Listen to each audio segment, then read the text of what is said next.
जय जय शङ्कर हर हर शङ्कर जय जय शङ्कर हर हर शङ्कर जय जय शङ्कर हर हर शङ्कर जय जय शङ्कर.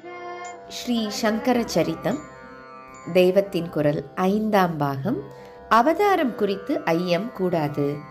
இந்த விளையாட்டிலே அவதார புருஷன் மாயையின் ஆதீனத்தில்தான் இருக்கிறானோ என்று தோன்றும் அளவுக்கு போய்விடுவதுண்டு.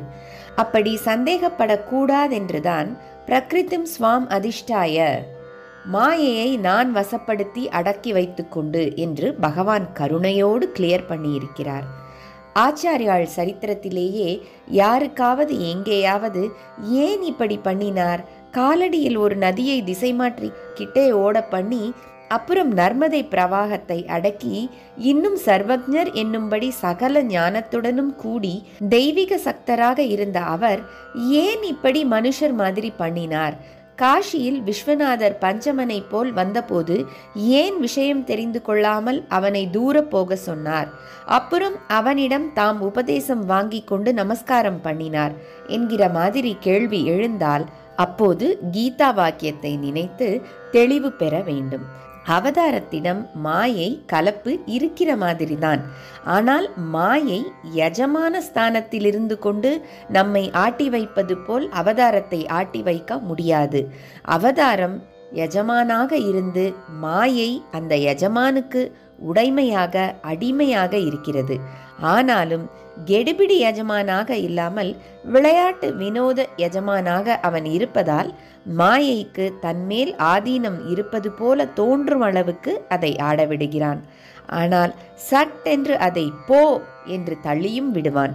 மரமே கண்டாயா மட்டையே கண்டாயா என்று விரகதாபத்தில் அழுதவனே அப்புறம் எத்தனையோ சிரமப்பட்டு சமுத்திரத்துக்கே அணை கட்டி பெரிசாக யுத்தம் பண்ணி ஜெயசாலியாக ஆன அப்புறம் எத்தனையோ ஆவலுடன் அந்த பத்னி வரும்போது கொஞ்சம் கூட ஆசாபாசமே இல்லாமல் கடமைக்காக உன்னை மீட்டேனே தவிர எனக்கு ஒன்றும் அட்டாச்மெண்ட் இல்லை, நீ எங்கேயாவது போய்கொள் என்பான்.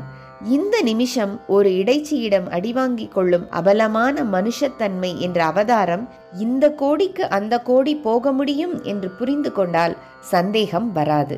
ஒரு அவதாரத்தை பற்றி அது ஏன் இப்படி இது ஏன் இப்படி ஒரே மாறுபாடா இருக்கிறதே என்று கேள்வி கேட்க மாட்டோம். முன்னெப்போதும் இல்லா தர்ம குலைவு. அவதாரத்தை பற்றி கிருஷ்ண பரமாத்மா சொன்னதுதான் ஸ்ரீ சங்கராவதாரத்தை ஏற்படுத்திவிட்டது. தர்மம் நலிந்து அதர்மம் பெருகும் போதெல்லாம் அவதரித்து தர்ம சம்ஸ்தாபனம் செய்கிறேன் என்று சொல்லிவிட்டார் அல்லவா? அந்த வாக்கை பரிபாலனம் பண்ணி காட்ட வேண்டிய சூழ்நிலை அவர் பரமபத ஆரோகணம் செய்து 2500 வருஷங்களுக்கு அப்புறம் ஏற்பட்டது. அந்த காலத்து தேச ஸ்திதியை நிறைய சொல்லியாயிற்று.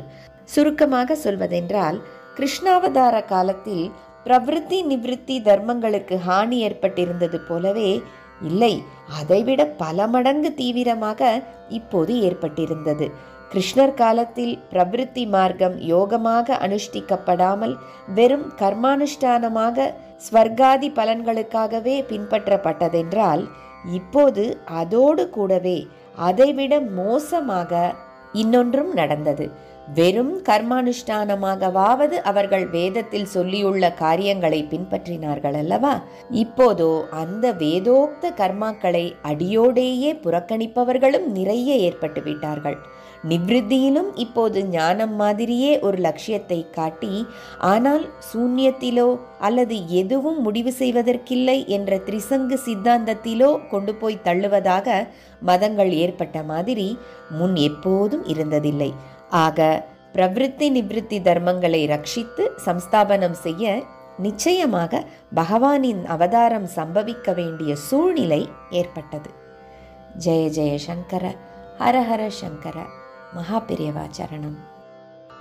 जय जय शङ्कर हर हर शङ्कर जय जय शङ्कर हर हर शङ्कर जय जय शङ्कर.